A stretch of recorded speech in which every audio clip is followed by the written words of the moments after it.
Alors, je vous remercie d'être venus aussi nombreux pour cette conférence qui va parler des constellations familiales systémiques tournées sur la rupture de lien. Voilà.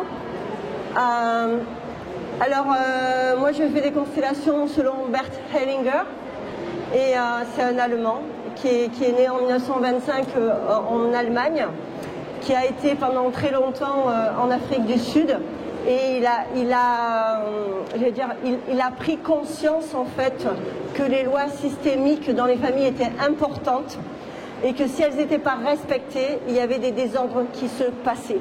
Il a appris ça auprès des Zoulous. Il est rentré en France, c'était un missionnaire allemand. Il est rentré en Allemagne, pardon. Et ensuite, donc, il a développé cette activité, enfin cette approche, dans les années 1980. Donc c'est extrêmement récent. D'accord ? Voilà. Alors je vais vous parler déjà, qui c'est qui a déjà fait des constellations ? Ok, très bien. Qui c'est qui n'en a jamais fait, du coup ? Ben ouais, très bien. Je suis ravie de vous en parler. Donc je vais vous en parler très brièvement, parce que je vais quand même aller sur le focus sur les ruptures de lien. Donc les constellations, c'est une approche thérapeutique spirituelle qui permet de travailler sur son héritage que nous portons de manière consciente et inconsciente. Quand j'emploie le mot spirituel, sans spiritualité, il n'y aurait pas de constellation. On est connecté à quelque chose de plus grand que nous. Je n'ai pas d'explication, je m'incline simplement devant le mystère, comme il disait Bert Hellinger. Donc, je peux travailler sur les constellations en travaillant sur les blocages de l'âme de la personne. Donc, je peux aller autant sur les vies antérieures, je peux aller autant sur la vie de la famille et autant sur la vie actuelle, de la conception à aujourd'hui. Ensuite, c'est une thérapie brève orientée solution. Bref, c'est-à-dire à 1, 2, 3 séances suffisent, on n'a pas besoin d'y revenir. Hein. C'est l'âme de la personne qui sait si elle doit y retourner, faire un travail comme ça. Ensuite, c'est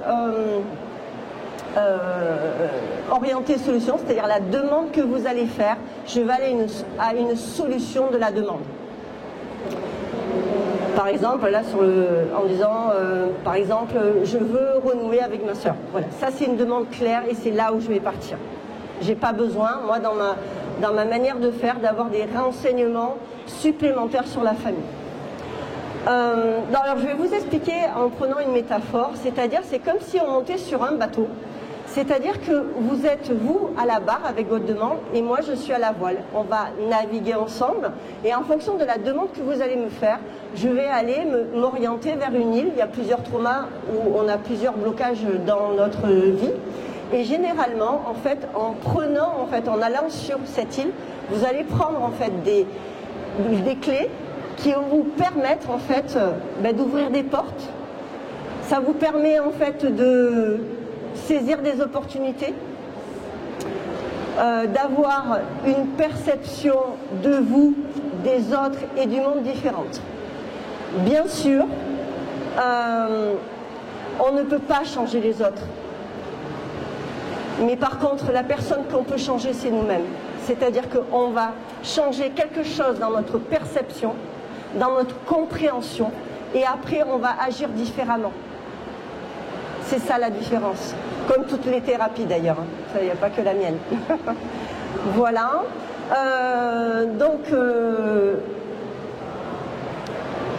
Je vais axer maintenant sur la rupture de lien. Est-ce que vous voulez que peut-être que je vous parle de comment se passe une constellation réellement? Il y a des gens qui veulent savoir? Ouais, voilà. Alors je vais être assez courte dans mes explications. Lors d'une constellation, et la personne qui vient à côté de moi, si c'est en groupe, parce qu'en individuel ça se passe de la même manière, mais c'est moi qui fais tous les rôles, la personne se met à côté de moi et me demande aujourd'hui, je veux renouer avec ma sœur que je ne vois plus depuis 10 ans, parce que je ne sais pas pourquoi, mais on ne se parle plus, par exemple. Et la personne, je vais lui demander, il y a une assemblée comme vous là, je vais lui demander de prendre quelqu'un pour la représenter. Elle va aller au centre, elle va avoir des ressentis, cette personne qui représente la personne qui fait sa constellation. Ensuite, je vais lui demander de prendre quelqu'un pour sa sœur, pour son frère, si elle a un frère, et ses parents, et on va voir des manifestations qui vont se passer. Ça s'appelle une vérité phénoménologique. Il y a une vérité qui se passe devant nous, qui n'est pas une vérité scientifique, mais il y a des manifestations qui nous permettent d'aller à la solution. Et les solutions, on a une demande. Et les solutions peuvent varier en fonction de notre histoire, en fonction de ce qui se passe. C'est-à-dire qu'à chaque fois qu'on fait une demande, je peux avoir 10 demandes avec la même phrase. À chaque fois, je vais aller vers une solution différente. C'est bon? Est-ce que ça va au niveau des explications? Très bien. Alors, je vais aller donc sur la rupture de lien. Alors, une rupture de lien se réfère à la séparation ou à la désorganisation d'une relation affective, familiale, sociale ou professionnelle qui était auparavant établie de manière fonctionnelle.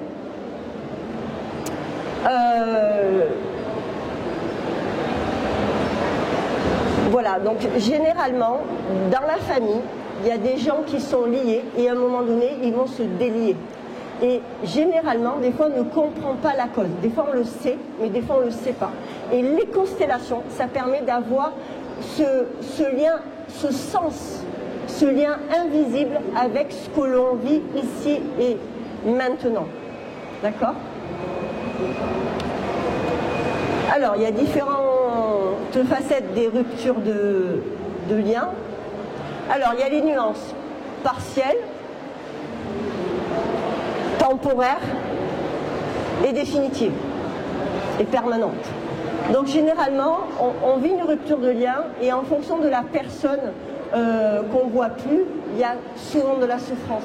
C'est pour ça que les constellations permettent de voir quelque chose de différent pour justement comprendre ce qui se passe. Alors, au niveau des ruptures, il y a émotionnelles, psychologiques et physiques. Je vais vous donner des informations là-dessus. Voilà, alors la rupture émotionnelle, c'est... Alors, je prends juste un exemple. On a un compagnon, un mari, à un moment donné, il y a une personne qui trompe l'autre. On reste ensemble, on peut rester ensemble, mais seulement, en fait, il y a une rupture émotionnelle, c'est-à-dire qu'on a un peu de colère envers l'autre, c'est compliqué, donc on prend de la distance. Donc ça s'appelle la rupture émotionnelle. C'est OK? Donc la confiance est perdue et cette rupture, elle peut continuer ou des fois en discutant, en communiquant ou en faisant une constellation, on peut se rapprocher parce qu'on peut comprendre qu'est-ce qui s'est passé. Il y a ensuite la rupture psychologique. Alors là, c'est très important. C'est différent que de l'émotionnel, c'est-à-dire qu'à un moment donné, il y a des problèmes psychiques au niveau de la personne. Par exemple, une dépression, un problème, une maladie mentale, la folie. Ce sont des causes qui mettent de la distance entre les personnes. Voilà, et ça peut être une rupture qui, à long terme, peut arriver de manière définitive. Et généralement, ça se passe quand il y a eu des traumatismes.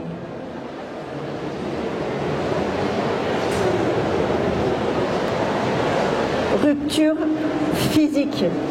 Généralement, quand on déménage, on peut s'éloigner physiquement de la personne.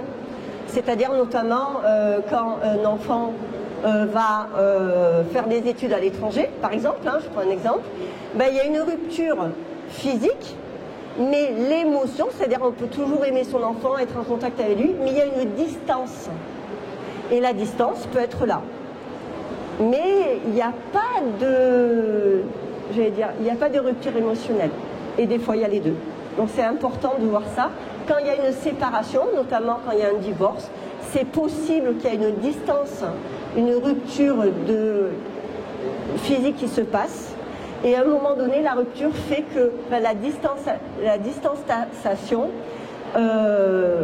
empêche une relation suivie et des fois il y a une rupture qui se fait de plus en plus importante. Et là, généralement, ça peut être compliqué pour les enfants. Est-ce qu'il y a des questions déjà par rapport à ce que j'ai dit? C'est bon, c'est clair?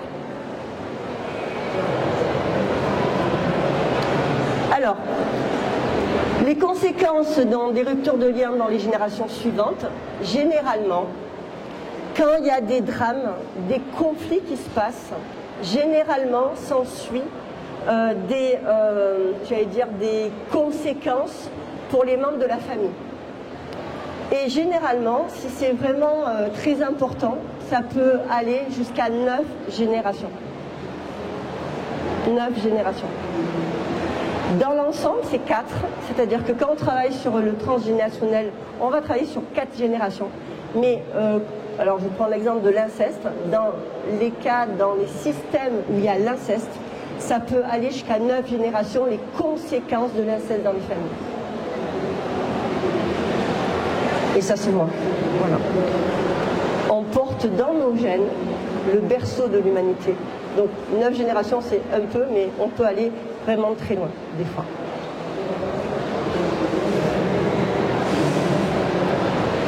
Alors pourquoi?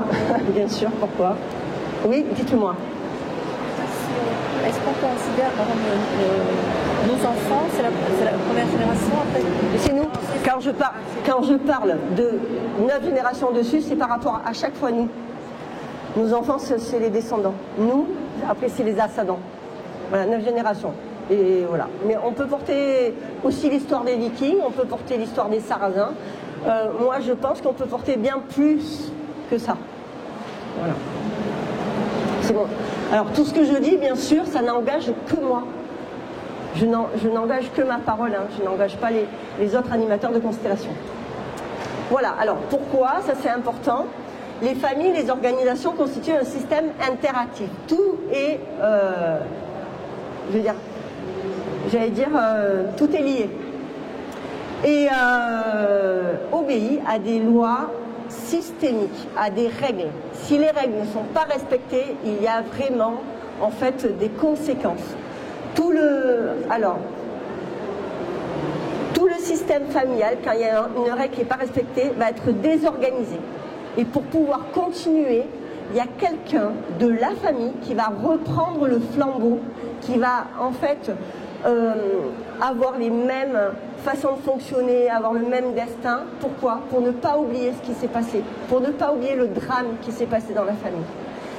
Et on parle toujours du petit mouton, du petit mouton noir dans la famille, mais généralement, dans les générations suivantes, il y a toujours une personne qui va avoir une loyauté avec ce drame et qui va le réparer en travaillant sur lui ou en faisant des choses pour le réparer.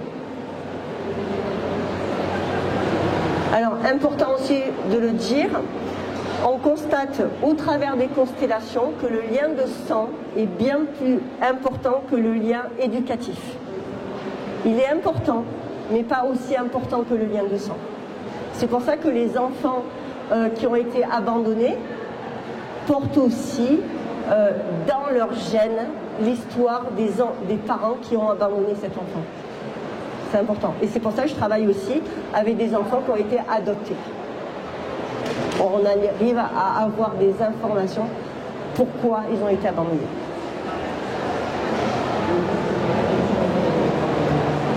Alors, focus sur la rupture de lien qui arrive énormément dans les familles, qu'elles soient ensemble ou séparées. Hein. Voilà, donc nous allons parler des lois systémiques. Les causes profondes des ruptures de lien, en fait, viennent de ces lois qui n'ont pas été respectées. Et c'est ça qu'on va voir juste après. Je regarde l'heure, hein, parce que j'ai... Ok, très bien, j'avance. Alors, cela implique également d'accepter la réalité telle qu'elle est pour atteindre la paix intérieure. Il ne s'agit pas, de tolérer l'insupportable, hein, l'inacceptable. Hein. C'est-à-dire qu'il y a une rupture de lien, mais cette rupture de lien, en fait, il faut respecter s'il y a du danger, s'il y a de la folie, la rupture de lien est nécessaire.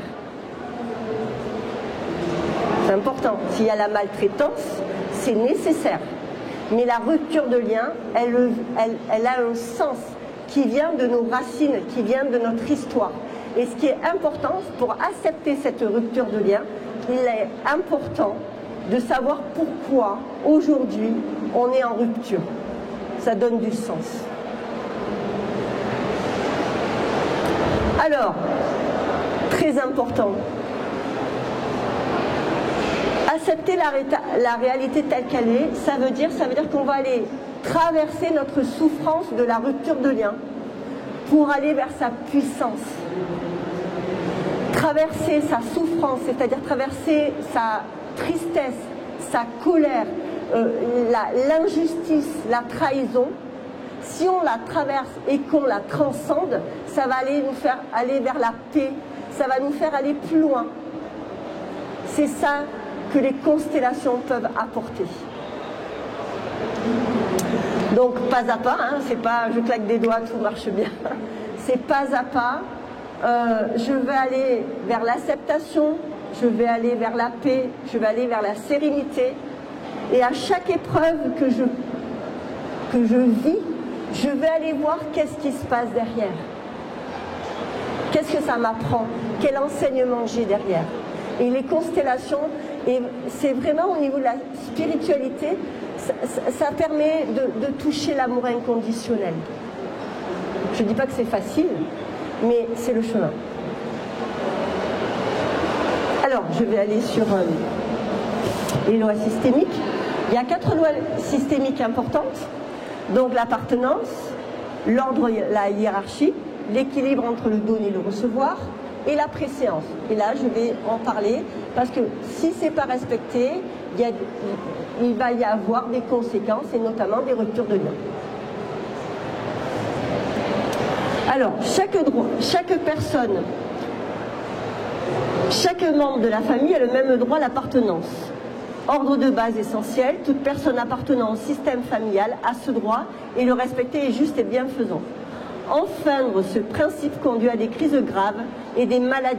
Lorsqu'un individu est exclu de la famille, un autre membre ressentira ultérieurement le besoin de le représenter, adoptant les mêmes sentiments, comportements ou destins. Alors, là on va voir un petit peu les drames, c'est-à-dire que si on oublie les anciens partenaires, c'est-à-dire que si à un moment donné une famille se sépare et les enfants qui restent avec la mère vont oublier le père. Mais le père est important, comme la mère est important, et on ne doit pas oublier. Un père, une mère, on n'en a qu'un, et c'est important de ne pas dire, par exemple, je n'ai pas de père. Si vous avez un père, mais je ne le vois plus. C'est différent. Les personnes qui ont été exclues pour avoir dénoncé des faits, révélé des secrets, étaient enceintes ou exprimé certaines vérités. Les enfants disparus, morts jeunes, ceux qui nient et désavouent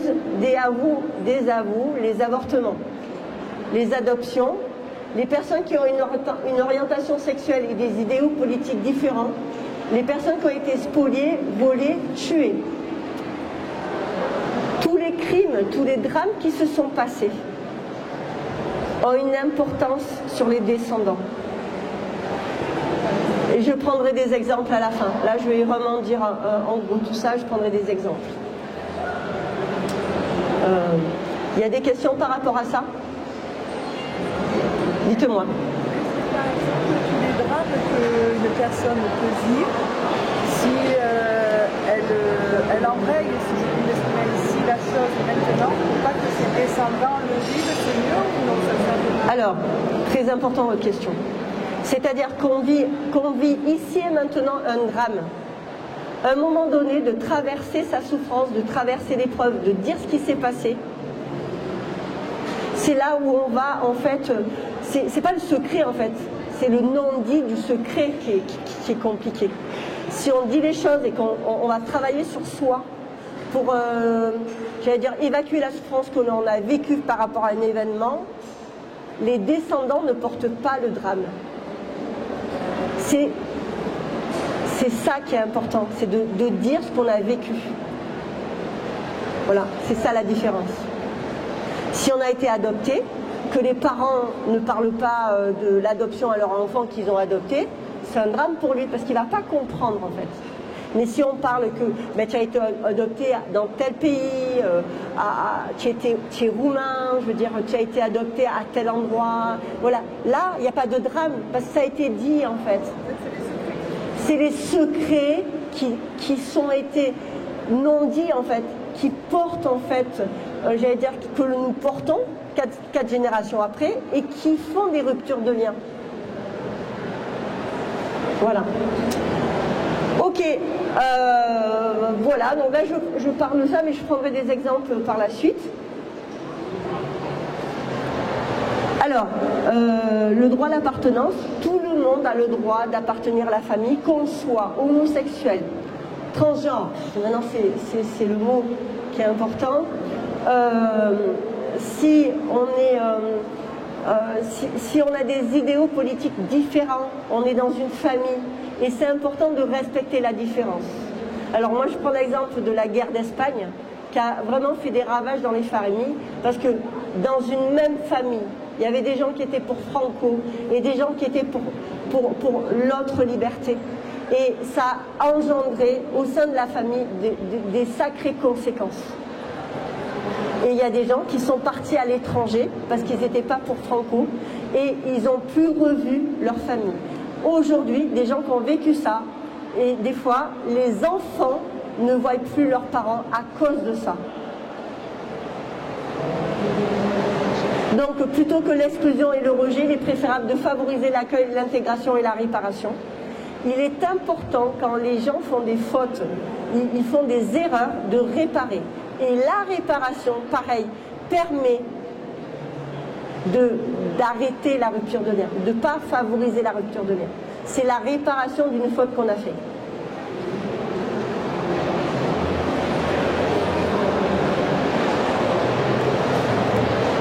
Alors, ordre et hiérarchie. Dans un système familial, les premiers arrivés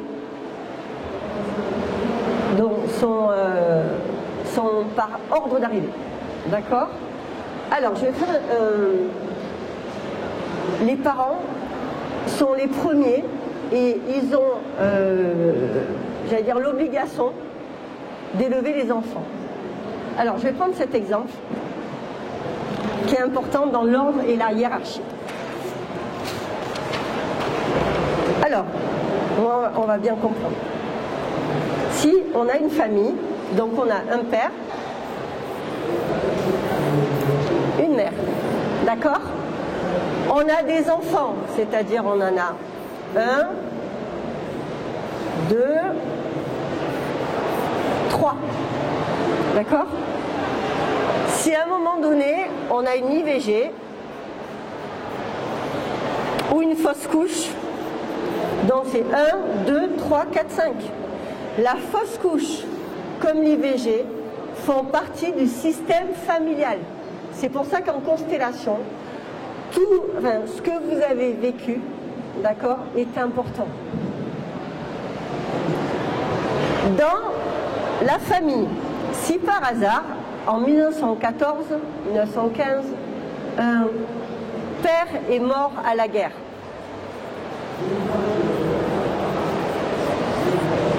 et le premier enfant, pour justement élever ses frères et sœurs, a pris la place du père, l'ordre n'est pas respecté.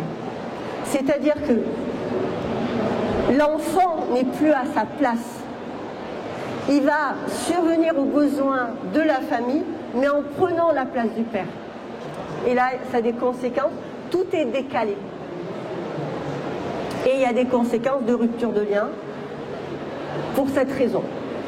Ensuite, par exemple, si par hasard, cet enfant, il meurt. D'accord ? Cet enfant est important.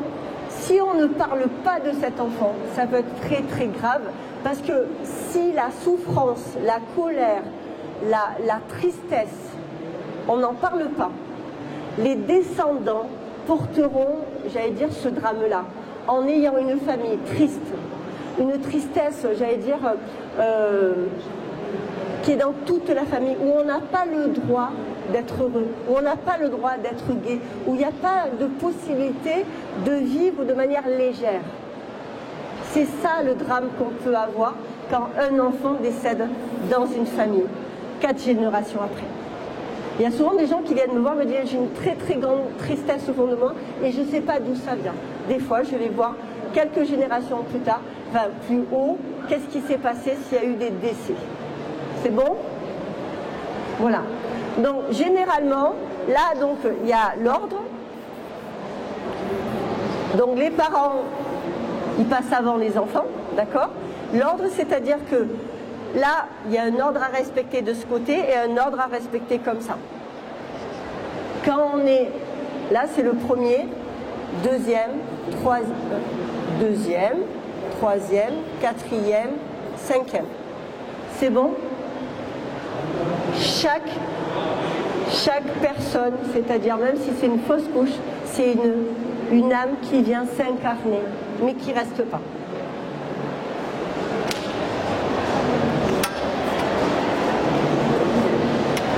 Et des fois, donc là je prends rupture de lien, cet enfant qui a disparu, si on n'en parle pas, dans les générations suivantes, ben, il y a quelqu'un qui disparaît ou qui va loin, ou il y a plusieurs fausses couches, c'est-à-dire on ne peut pas avoir d'enfant parce qu'il y a eu un avant qui n'a pas pu naître, enfin, qui n'a pas pu exister.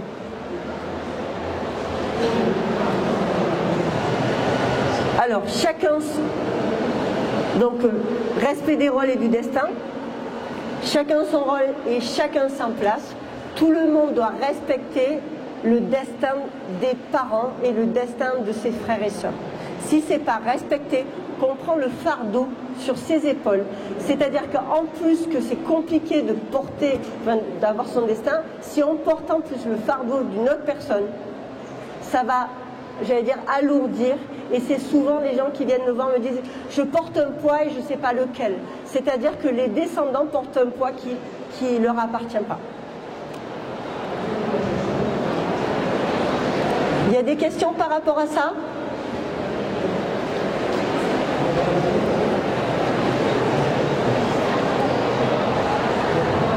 Alors, dans les familles, il est possible qu'il y ait des parents défaillants. C'est-à-dire que alors, le parent peut être alcoolique, le parent peut être dépressif, le parent peut être incarcéré, le parent peut être, j'allais dire, travaille beaucoup. C'est-à-dire qu'à un moment donné, l'enfant va reprendre en fait, c'est-à-dire qu'il va être parentalisé. C'est-à-dire qu'il va endosser la responsabilité d'un parent au-dessus de lui. C'est ce que je disais par rapport à la guerre. Et là, par contre, c'est compliqué pour l'enfant, parce qu'il porte un poids qui lui appartient pas. Donc en fait, il y a un renversement des rôles, et notamment, par exemple, si une mère est dépressive, ben, généralement, ben, la fille, l'aînée, qui est une fille, va prendre en charge ses frères et sœurs. Mais ce n'est pas à elle de prendre ce rôle-là. Et les conséquences, ça veut dire que 4 générations après, il y a une personne dans la famille qui va se sentir, en fait, j'allais dire, comme si elle devait s'occuper de tout le monde dans la famille. Comme si elle était coupable si elle ne s'occupait pas de ses frères et sœurs. Voilà, après c'est les sentiments, c'est-à-dire la culpabilité, c'est des sentiments que l'on peut avoir ici et maintenant, aujourd'hui, qui peuvent venir des drames qui se sont passés avant. Donc un enfant qui n'a pas sa vie à lui, généralement il n'est pas dans l'insouciance d'un enfant.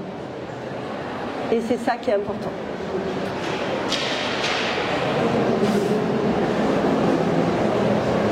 Alors, généralement, les conséquences du déséquilibre, lorsqu'un enfant est impliqué dans les conflits, ça c'est important parce que ça parle d'aliénation parentale, lorsqu'un enfant est impliqué dans les conflits parentaux chargés de soutenir un parent émotionnellement, enfin, j'allais dire qui manque en fait de puissance, hein, Cela peut provoquer une rupture de lien au sein de la famille. Ces déséquilibres peuvent entraîner des conséquences néfastes pour l'enfant ainsi que les générations suivantes.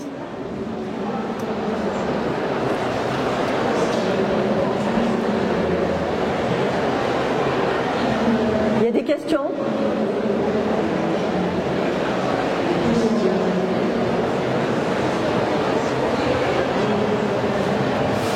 Alors, généralement, pour respecter l'ordre et la hiérarchie, généralement, dans un système familial, s'il y a eu des drames, notre rôle en tant que parent, c'est déjà de nommer les secrets,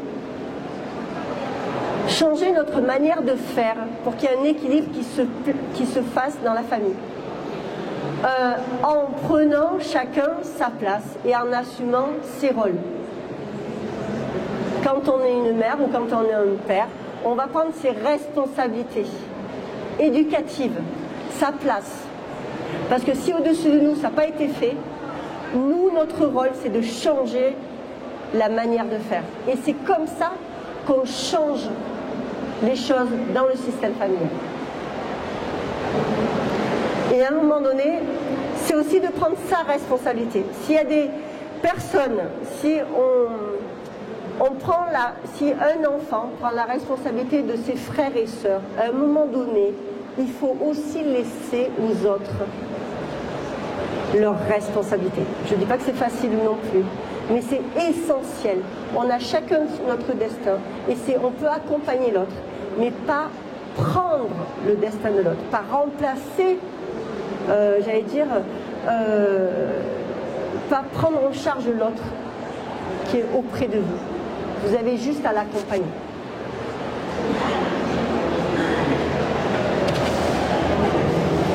Alors, l'équilibre entre le donner et le recevoir.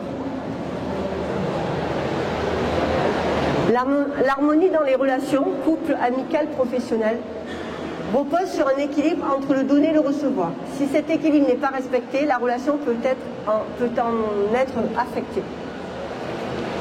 Alors, je vais donner quelques exemples. Alors, si à un moment donné, dans une relation, il y a une frustration, une culpabilité. S'il y a un déséquilibre, une frustration et un sentiment d'avoir été lésé, donc apparaît, et celui qui a plus donné, d'accord, se sent à la limite en colère ou à de la peine. Donc ça a des conséquences pour les générations suivantes, surtout s'il ne peut pas en parler. Cela crée une dette, et cette dette peut être franchement très lourde à porter, et la rupture de lien est le seul moyen de s'en alléger. Mais ce n'est pas une solution.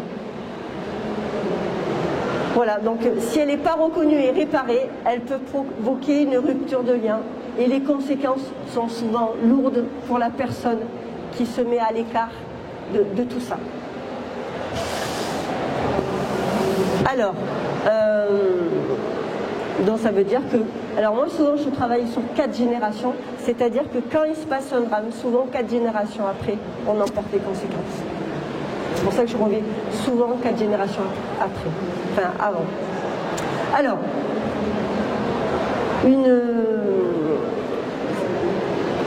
un exemple dans le couple, un manque d'amour en fait, dans le couple peut générer un ressentiment transmis à la génération suivante. Par exemple, une fille peut développer une haine envers les hommes par loyauté vis-à-vis de sa mère qui a été mal aimée.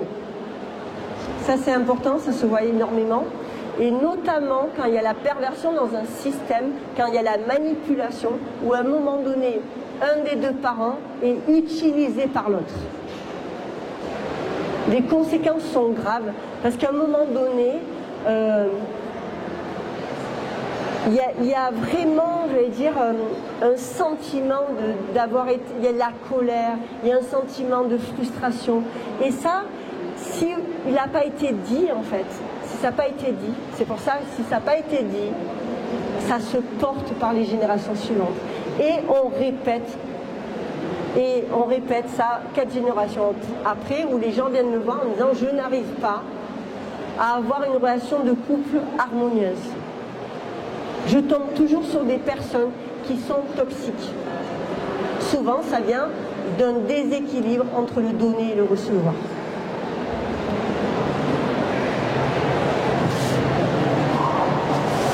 Alors, au niveau des dettes matérielles, pareil, c'est-à-dire à un moment donné, s'il y a un conflit dans la famille ou, par exemple, sur un héritage, il y a... Alors, je vais prendre cet exemple qui est très révélateur. Imaginez qu'un couple de parents, d'accord, ont une ferme et il y a 3 garçons. À un moment donné, le père, en fait, a une préférence pour le dernier. Et il veut lui donner toute la ferme, avec toutes les terres. Ben, les 2 premiers, surtout le premier qui voulait reprendre la ferme, et le deuxième qui s'en va parce qu'il trouve ça tellement injuste, il s'en va de la ferme, le deuxième.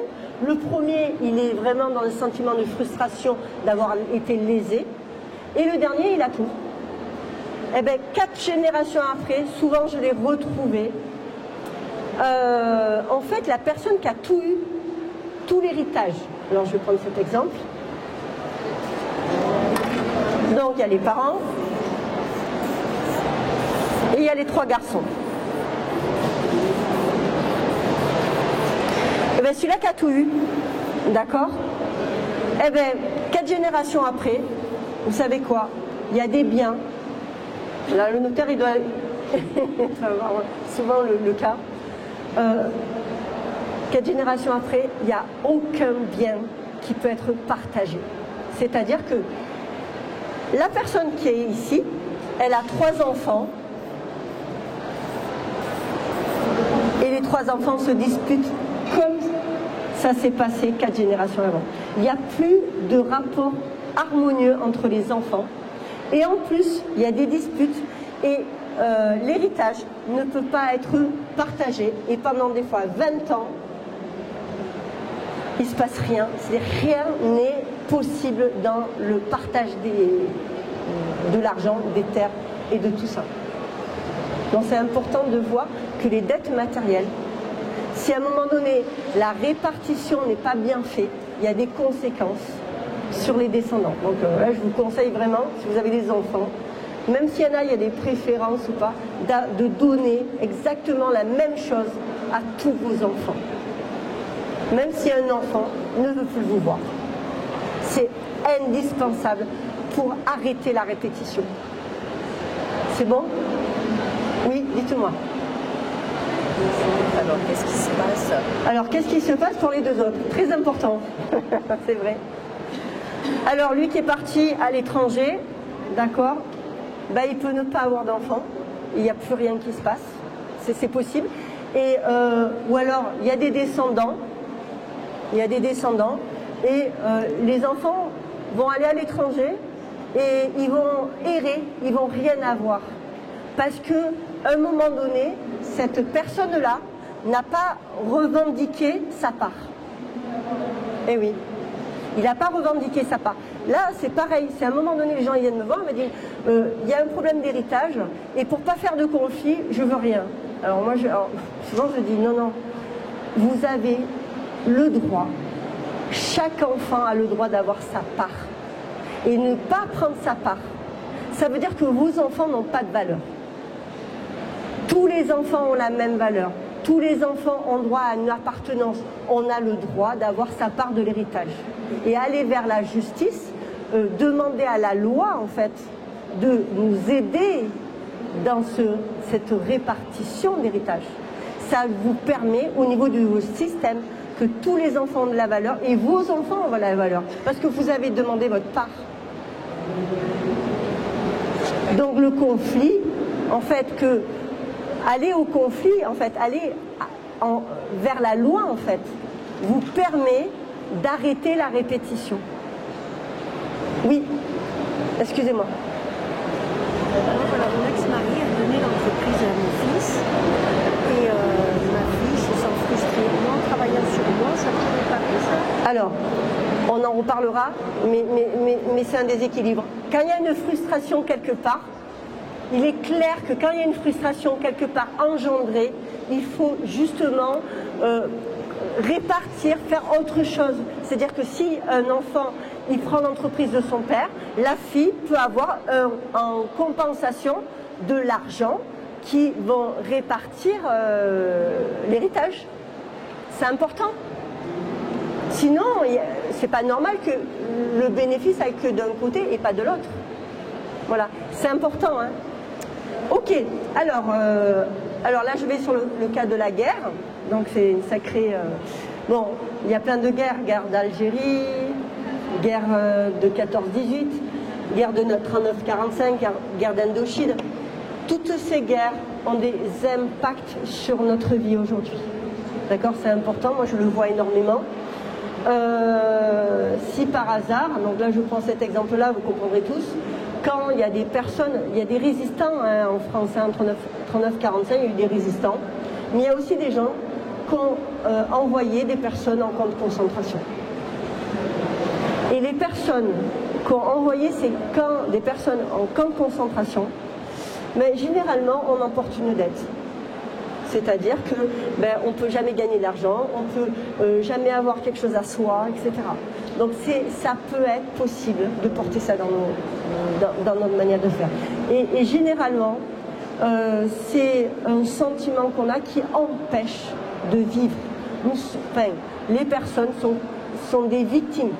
Tout ce que vous faites, vous êtes une victime. Parce que vous êtes en lien avec des victimes qui ont été en camp de concentration. Bon, je prends cet exemple-là, mais ça peut être plein de cas différents.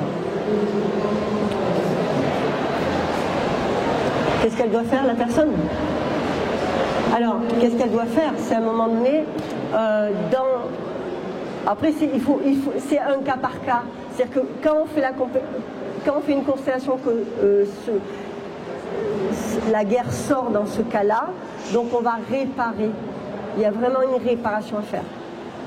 Et pareil pour l'héritage, il y a une symbolique en fait. On va, je veux dire, la symbolique c'est rendre à l'autre quelque chose en fait, planter des arbres. Il y a vraiment une symbolique, hein. Des fois on ne peut pas réparer, ça appartient au passé, mais de le voir, de l'accepter, rien que ça change tout.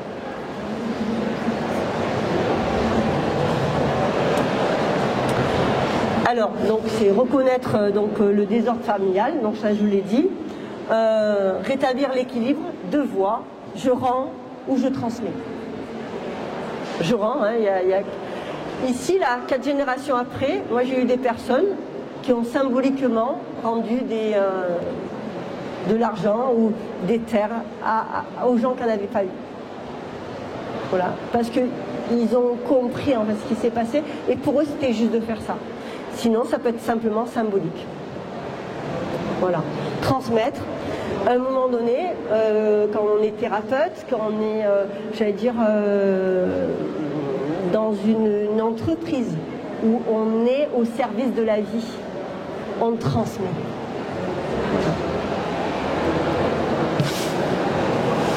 Voilà. Donc important. Donc là, aujourd'hui, c'est maintenant. Soyez très vigilants sur le donner, le recevoir.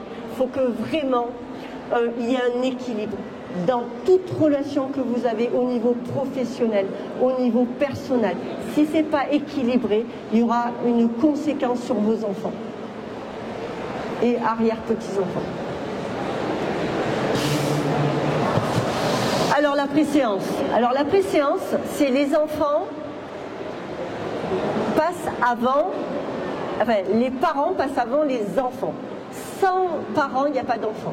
Donc il ne faut pas, à un moment donné, donner trop d'importance aux enfants, notamment la camaraderie, masquer la supériorité, les mettre à la place de la compagne ou du compagnon, c'est-à-dire que là, ça parle d'inceste.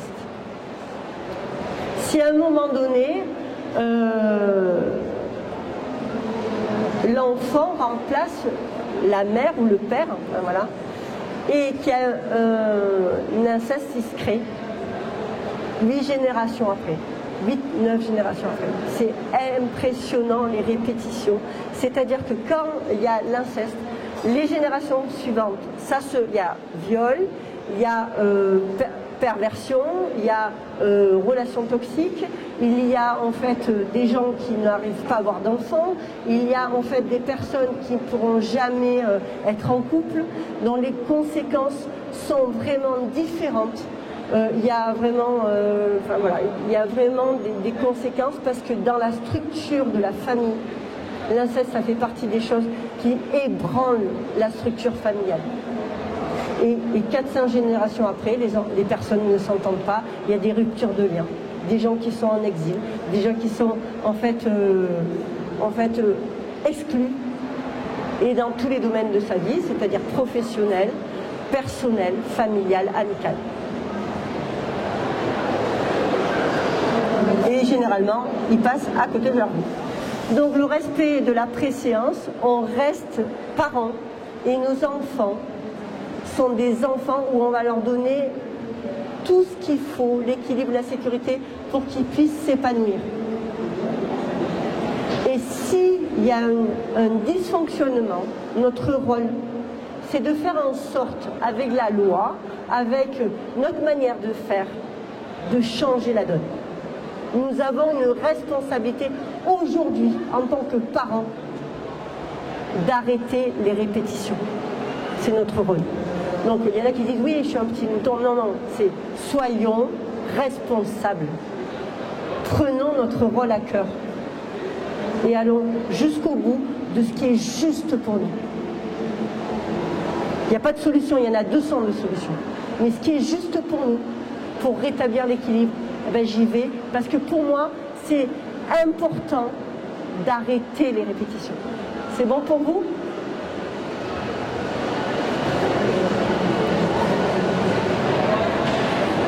Alors, après je vais laisser la place au...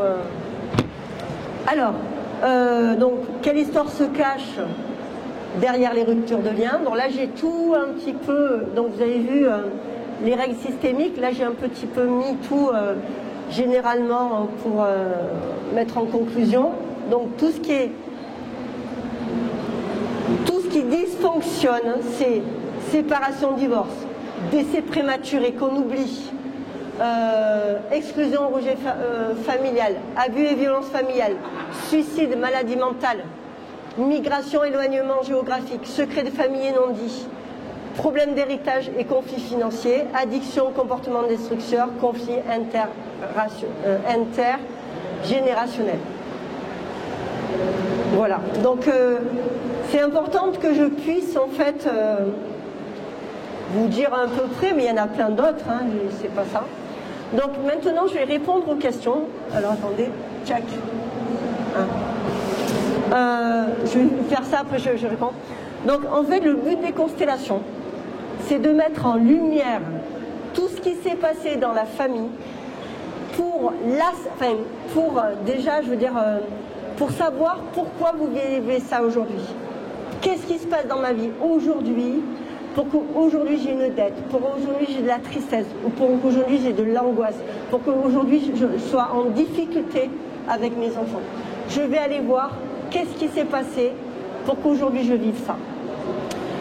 Et à un moment donné, c'est un chemin qui amène vers l'acceptation. Alors je prends l'exemple de l'inceste, c'est pas dire c'est une tare d'avoir l'inceste. Excusez-moi, mais dans toutes les familles, il y en a. Donc si on remonte 5 générations, ça se passe un petit peu partout, dans tous les pays et dans le monde entier. Et la maltraitance de la même manière. Donc la maltraitance, à un moment donné, on va l'arrêter parce qu'on va prendre conscience de ça, on va l'accepter et changer notre manière de faire. C'est nous qui sommes responsables de changer notre manière de faire.